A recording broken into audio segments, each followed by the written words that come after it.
Let's take a look at the return to work interview. The return to work interview is a one-to-one discussion between a manager and an employee upon return from an absence. The return to work interview can enhance an employee's well-being and can also contribute to that employee's wider team. It demonstrates that you care about the health and well-being of a team member. By discussing the impact of their absence, you're reinforcing that they play an important role in the organization. It also helps you as a manager to understand the issues facing the employee with their return. The return to work interview must form a key part of your attendance or absence policy. It should provide guidelines for the discussion and templates or paperwork that enable managers to confirm and record conversations. Employers should provide training and guidance for line managers on how to have these discussions. They need to understand both the interpersonal skills and the legal context of such a discussion. Encourage managers to lead discussions from positive intent of support rather than punitive or disciplinary approaches. The return to work interview aims to quickly review the causes and symptoms of an absence with a view to reducing the likelihood of reoccurrence. More than that, the intent is to ensure the continued well-being of the employee. This may mean respecting the need for recovery time where it's recommended by a medical specialist, but keeping in close contact through that period. Alternatively, it could mean maintaining or improving mental well-being by facilitating a practical return to work. Many organizations write policies in a way that enables them to manage employees with short-term repeat absences. This can mean that when a situation of genuine, longer-term illness arises, policy falls short of the actions that they might want to take to support an employee and encourage them to return to work in a timely but rehabilitative manner. In addition to the limitations caused by the diagnosed condition, employees who are absent due to ill health for a prolonged period can become anxious and stressed about their job security and financial concerns. By seeking to proactively manage the absence and associated issues, managers can proactively communicate and manage those concerns and be supportive of the employee's needs as well as those of the business. When an employee reports their absence and diagnosis, immediate acknowledgement and understanding, as well as clarity about what you intend to do in support of the absence, will set expectations for both sides. The case review should be an inclusive and transparent process, allowing all relevant parties to update on progress, table any questions, and agree to any next steps, including how and when to stay in touch. By proactively approaching significant illnesses using some of these practices, you can work collaboratively with your employee, building a plan to support them through the recovery and their return to work. In cases where this might not be possible, you can work together to ensure a mutual understanding of the issues and consequences. The key benefit of such approaches is that it's collaborative and transparent, and at no stage should the employee have any surprises about their security or financial implications. This should go some way in alleviating some of the stresses that might come because of illnesses at work. Most businesses have access to snacks and drinks through vending machines, kitchens, or the proximity of a local cafe.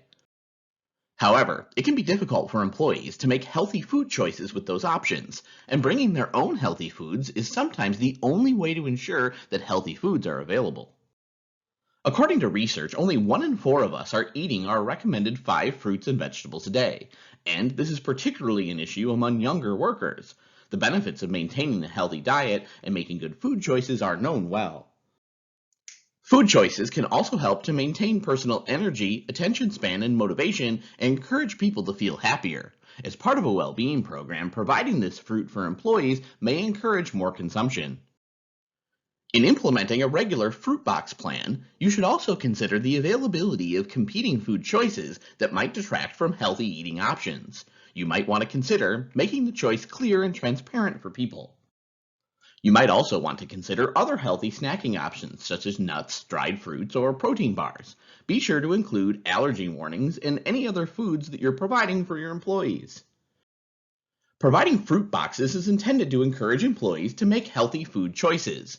While you can't enforce your preferences, boxes makes it easier for employees to consider options, and you may introduce them to new habits. Providing fruit shows that you care about employee well-being and are willing to invest in it.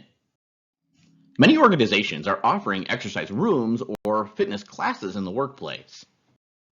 Programs like yoga, aerobics, or walking and running groups can be relatively easy to organize and can gain interest from employees. Exercise can have benefits like mental performance and time management. As an employer, you're not ultimately responsible for ensuring that your employees participate in these programs, but you can encourage it, which shows an interest not only in your employees' physical health, but also their mental well-being. Ask questions of your workforce about what they might be interested in and what times they usually work. Be willing to try things out and see if they are well attended, and if not, don't be afraid to scrap them or start something new. You can find certified fitness trainers and instructors easily online or through your health insurance provider. Always take references, and if anyone is able to make recommendations for instructors, it's a great place to start.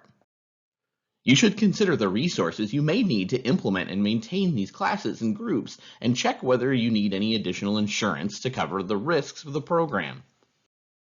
As a business, get behind national initiatives that are launched to promote active lifestyles. Connecting into national initiatives will provide you with additional networks and ideas for your fitness classes and groups. Massages aim to relieve pressure or pain, encourage better circulation, and foster relaxation. There are many published benefits of a massage, ranging from improvement of sports injuries, digestive problems, and joint pain to better quality of sleep and sleeping pattern. However, with a particular focus on workplace massage and employee well-being, the following benefits are noted. It can improve your mood, it can help to reduce anxiety and stress, and it can reduce absence and sickness. It is feasible for you to offer workplace massages. You need to consider the availability of staff to take up the opportunity. You should also consider your facilities. Do you have some space for people to have a massage in a private space?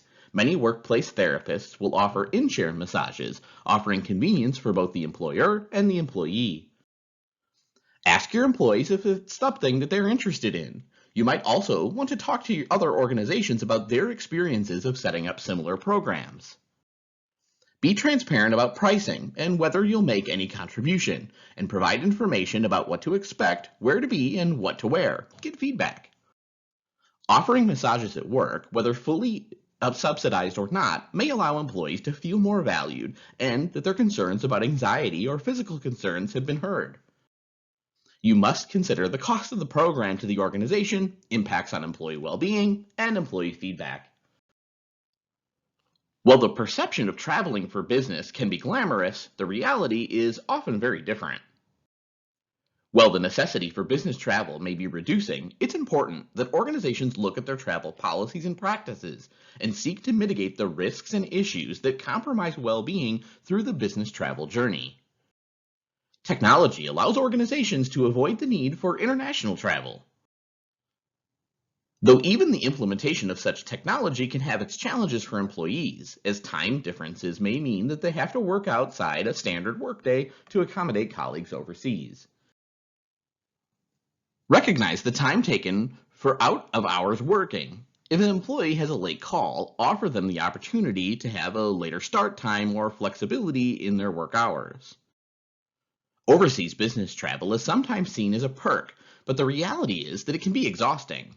Where travel cannot be avoided, there are steps an employer can take to reduce the stress and health risks that it might cause. As always, it's useful to ask people who travel regularly a few key questions, like what do they find most challenging to their health or well-being during travel? What encourages them to work at their best while traveling? Use this feedback to inform travel policies to create the best result for your organization and your employees. As a manager, you have some responsibility for the well-being of your employees where stress is concerned. While some stress can be healthy, some people can find it a motivator or a trigger for focus and action. Much of it is unhealthy, with people suffering physical and mental effects of stress both at home and at work.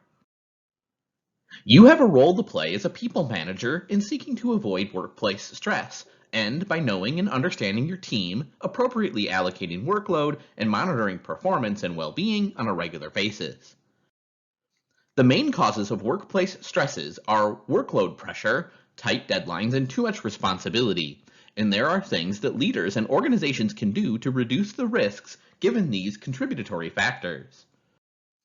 Managers should get to know their employees well enough to recognize when difficult or challenging is tipping over into a situation where an individual can't cope, and should be ready to intervene with support, coaching, and guidance. Build sound relationships with your team members so that you have a good understanding of their capabilities and their capacity or tolerance for challenge, for ambiguity, and for additional responsibility. Building the relationship is also important so they feel comfortable raising issues with you as the team leader, that they can confide in you without fear of punishment or reprisal when they're finding things difficult. Knowing the skills, experience, and capacity of your team members is essential if you're to appropriately balance them with the workload requirements of customers, stakeholders, projects, and so on.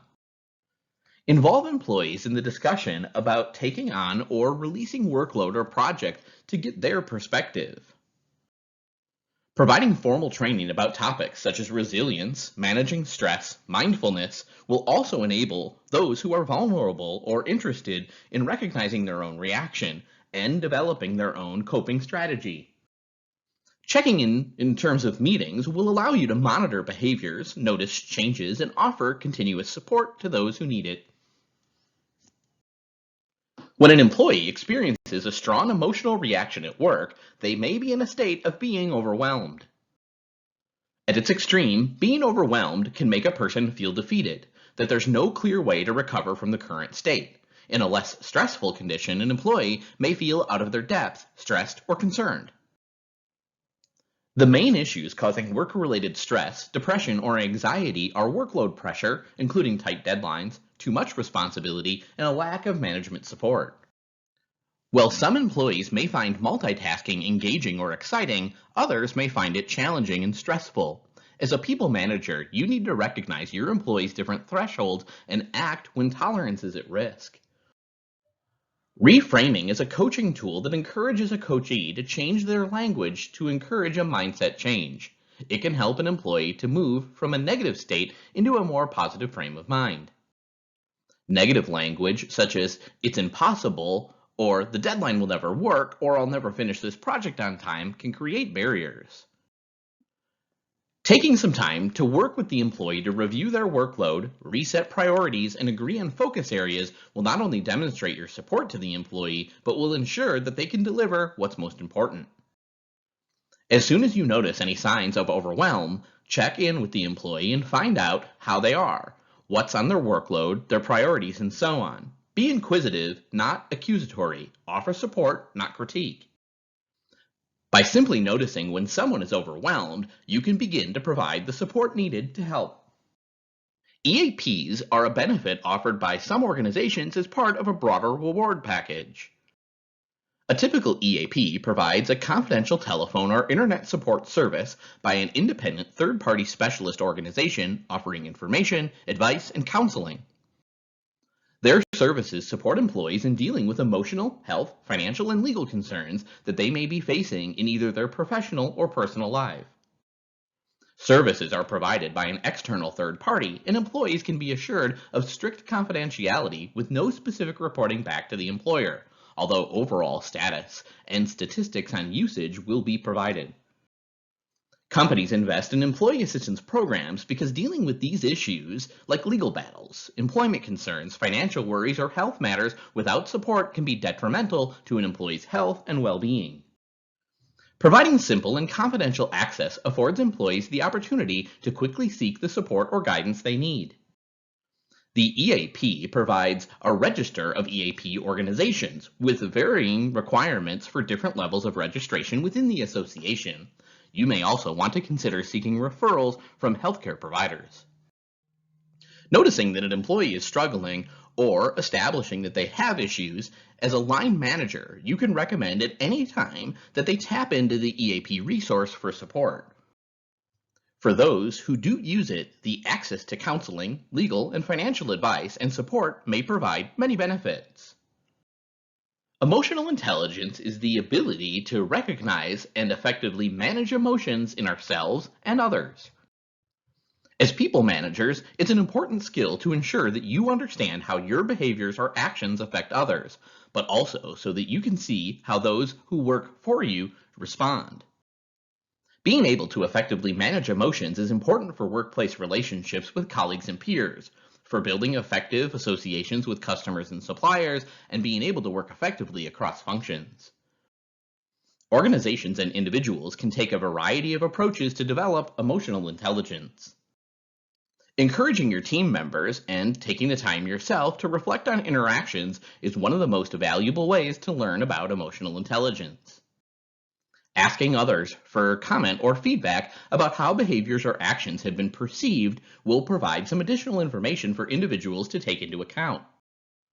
There are a number of psychometric tools available that will help with a measure of emotional intelligence. External consultants and training providers often training in emotional intelligence. Organizations that demonstrate a high level of emotional intelligence are likely to see strong team interaction and be more productive and supportive in terms of their relationships between people managers and team members. Employees who work for emotionally intelligent managers are likely to feel more supportive, developed, and coached, and recognized for their efforts. It's likely that they'll be open and adaptable to change, optimizing their strengths and performing at their best. Resilience can be defined as one's ability to bounce back, adapting to challenges that people face in everyday life. Resilience isn't about avoidance of issues that cause distress. Instead, it's about developing coping strategies and understanding the ways people might learn from challenges or mistakes and move on from them in a positive way. Managers should have awareness about what it means to be resilient, what it takes, and how their actions or behaviors might challenge that resilience. Developing resilience is just one approach that employers and leaders can take to minimize the impacts of organizational pressures on individual mental health. External providers can deliver resilience training that helps employees learn potential strategies to build their own resilience, sometimes through health and lifestyle choices, but also through their own interpersonal skills and confidence. Providing people managers with some insight into resilience, its potential triggers, and how to manage people in that context will help to reduce and manage the incidence of resilience-related stress or anxiety at work. People managers can provide opportunities for employees to learn from their own experiences and from their reactions to these experiences and consider why they could have or might do differently in the same situation in the future. Informal feedback about comfort with change or pressure can help a manager gauge resilience in their employees. Reframing is an approach taken to encourage an employee to change a negative use of language into a positive one.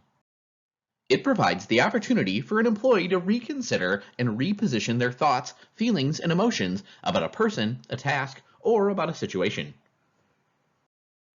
People who express negative views in the workplace may be well experiencing negative emotions such as sadness, hopelessness, fear, or anxiety. Those emotions and behaviors can affect the mood of the individual, which can then affect the collective mood of the team or the morale in the workplace. To reframe, think about the circumstance or situation you are in when you notice a negative emotion. Consider what caused the reaction or comments that have been made in the past. In reframing, the words people use really are critical, but they don't stand alone. You may notice negative words, or words that are packed with feelings or emotion. Or you may notice a particular tone of voice, which, when considered in conjunction with the actual words used, provide for a good indication of what feelings might be wrapped up in what's being said. Having replayed what you've heard and saw, you need to challenge the thinking to encourage the employee to self-reflect about their mindset and where it comes from. To invite a reframe, encourage the employee to consider it for themselves. This may be as simple as asking, how else could you put it? Or if you were to turn that into a positive, what might it sound like? By seeking to help employees to address their negative self-beliefs or thinking, managers can help to improve not only the individual's attitudes and behavior, but also the emotional environment that the team operates within. You may begin to see or hear changes in the employee's attitude or outlook that you can relate to the reframing. Mindfulness describes a state in which individuals can consciously focus on what's happening in the here and now. In today's modern workplace, there are many distractions. Workloads are typically higher, and we're more aware of mental health concerns. It can be difficult to focus. As we become more distracted in this way, we can lose touch with our physical as well as our mental presence. And that lack of focus can create anxiety, make us at worst unwell, and at best unproductive or effective than usual. Research has shown that mindfulness-based stress reduction activities have a significant impact on the management of anxiety in individuals and cognitive ability. There are a number of things that you can do to encourage mindfulness at work. There are endless resources online to inspire your mindfulness activities, but the following are a few simple initiatives you can undertake. Provide information on mindfulness so that employees who are interested can help themselves. There are many books, videos, online programs, and classes that you could provide access to. Mindfulness training will not only provide employees with some techniques that they can use, it will also demonstrate your organization's commitment to well-being. Employees are likely to appreciate support and advocacy for mindfulness techniques in the workplace. This could be as simple as providing information and encouraging them to take out the time to do so when they consider it necessary. Organizations that implement such practices are likely to be perceived as supporting well-being initiatives, and being proactive in doing so is likely to have an impact on the mental health of the collective workforce. The impact of your organization's efforts to introduce and maintain mindfulness practices at work can be measured. Mediation is an approach to resolving disputes, finding solutions to difficult problems, and mending a relationship. Mediation is a confidential process that follows a structured approach led by an independent intermediary to encourage an open and honest conversation between the two parties, which aims to jointly resolve their conflict. The mediator is a facilitator of the conversation. It's not their role to determine a successful outcome, and the independence of their role in the process means that they should remain impartial throughout the process. While it may be a challenge to eliminate any workplace conflict, being able to proactively and efficiently deal with unhealthy conflict will reduce the associated stress levels and maintain a higher level of morale in the workplace. Ideally, mediation is not a process you'll ever need to utilize, but being prepared and being transparent about its availability and how you would use it if required can be reassuring to your employees who may have access to it. Implementing a mediation policy in your organization will signify to your leaders and to your employees that you resolve issues proactively and fairly, and will resort to grievance or disciplinary procedures only when absolutely necessary. While much of the mediation process and conversation remains confidential, it can be important to collect data to understand any trends or patterns of behavior that might suggest more than an isolated or personal issue. As we've seen, such conflict can have a significant impact on all parties. Stress-related issues, absence, low morale, a decrease in productivity, and potentially increased turnover. Proactive conflict management can reduce the likelihood of workplace conflict issues. The world of work has become an always-on culture, with people checking their phones continuously throughout the day. Research suggests that we check our phones up to 85 times a day, and many of us operate from one device, making the separation of home and work more challenging.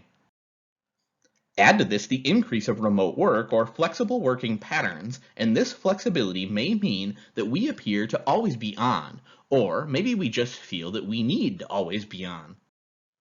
Not being able to switch off means that our minds can be overactive. They don't stop working, and in turn, this causes tiredness, reduced sleep, less energy, less creativity, more mistakes, and an overall loss of productivity. As a manager, your team members will follow your lead. If you're constantly on your phone or laptop during meetings or just through the working day, there may be a feeling that it's an appropriate way to work and behave. You can set the tone by having time away from your devices, particularly when you're in discussions with team members, individually or collectively, or formally or informally. As a manager, one of your key roles is to set the expectations that you have of your team members, and this includes any expectations you may have about flexibility of working hours, responsiveness, and so on. At a more macro level, if you have to send a request outside of normal hours, be explicit about whether you need an urgent or immediate response, or whether the matter can wait until they're back in the office. Encourage your team members not to check emails or messages whilst on holidays or weekends. Setting these boundaries will make it clear that it's okay and will relieve any perceived or self-imposed pressure from the employee. Ask employees at key times, like when they're having a day of flexible working, to understand in the moment what impact technology and their availability is having on their productivity and how they feel about work. Switching off may negatively impact collaboration and communication, but it could positively impact relationship. In today's working environment, people feel busier than ever with increasing competing demands both on and offline. By getting organized, you and your team are likely to feel much more in control of the working week, the environment, and priorities. If an employee perceives that they have control at work, they can feel less stressed and more satisfied. Make sure you include time in your day to do the day-to-day or weekly tasks that need to be completed, as well as time for meetings. A to-do list will help you to know what you have to achieve each day. Think about your priorities for the week, about what's urgent or important and what could be delegated, held for now, or is waiting for a response from someone else. Writing down your goals makes it much more likely that you'll achieve them. Review them regularly to ensure that you're working towards achieving them at the right pace, and celebrate when you succeed. Even if you're not the tidiest person, it's not the normal way of working. A regular declutter of your workspace will help to keep you organized. With smartphones and devices on our person most of the time, it couldn't be easier to set reminders for things that really matter to you, either on a regular basis or as a one-off.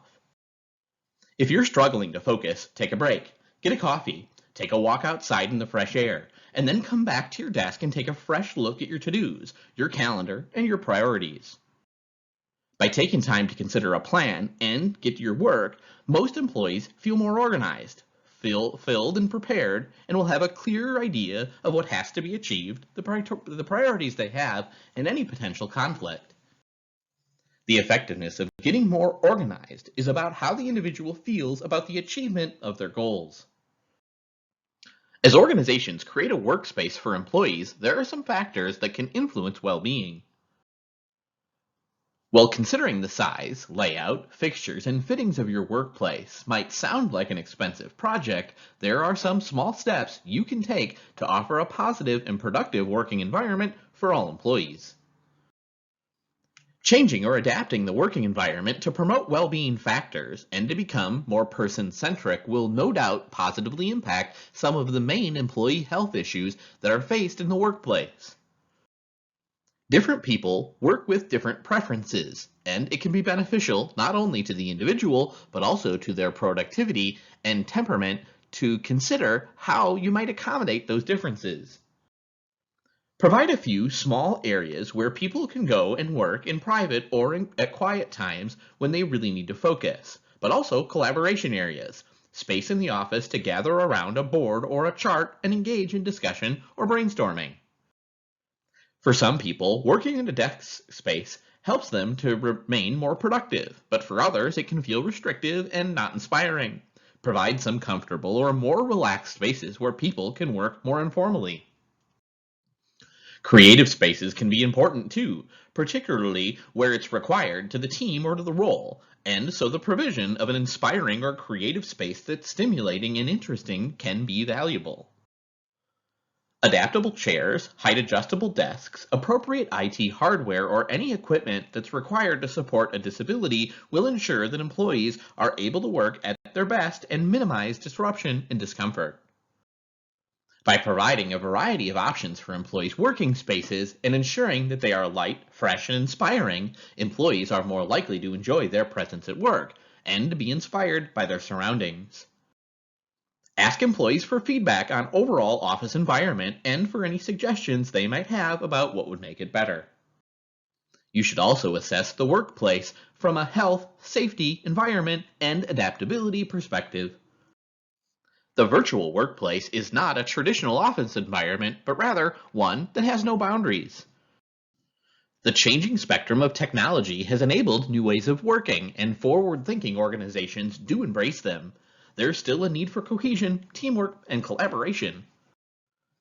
And while there are many great advantages and benefits to virtual working, there are some pitfalls too, and some of these pitfalls can have a negative impact on employee well-being if not managed well. Balance can be harder to achieve when people work from home, and there may be other factors that negatively impact well-being, such as a lack of support and visible leadership and less social interaction. In virtual working relationships, there has to be a strong element of trust between the leader and the employee, strong lines of communication, and much more focus on the outputs and deliverables rather than on hours worked. Regular check-ins will ensure that deliverables are on track. In check-ins and outside of those meetings, employees will need to know when and where they can turn to for support. While many remote workers find a better work-life balance, some find it more difficult to set clear boundaries between work and personal time, which can result in people working longer hours and losing their balance. As a leader, you should take an approach in terms of proactive role in checking with your employees regarding their working patterns and working habits when they're remote. The success of remote or virtual working is highly dependent on having a right technology for your business and the employee's role. Providing technology is key, but encouraging, enabling, and training employees to use it effectively when working virtually is critical. Take responsibility for ensuring that your remote workers have a safe and healthy environment when they work remotely. Approaches to flexible work arrangements can vary greatly across different organizations and different sectors. Some typical approaches to flexible working might include flex time, with variable start and finish times, and flexible lunch periods with core hours for attendance explicitly specified. Compressed hours, when an employee works a specific number of hours but over a reduced number of days. Annualized hours, when an employee is contracted to work a specific number of hours per year but has flexibility about when these hours are worked. Job sharing, allowing for two employees to share a role, enabling both to work part-time hours. Virtual working, where technology is provided so the employee can work anywhere, at any time, at their convenience, provided that they can meet the deliverables in their role. Research into mental well-being at work identified flexible working as a key recommendation to enable improved employee well-being. An organization needs to decide whether it intends to offer a blanket approach to flexible working or an individualized one, responding to specific requests and needs as they arise. Is the organization one that has core operating hours on which customers, suppliers, and other stakeholders are dependent? Organizations must also consider the elements of their IT strategy that would enable or hinder virtual working. This means providing appropriate equipment and devices, enabling remote access into servers and email accounts. Feedback, whether formally through employee satisfaction surveys or similar, or informally through your team members and colleagues, will indicate whether the implementation of flexible working approaches is having the impact that you intended. Employees who have better work-life balance often have a greater sense of responsibility and control of their work.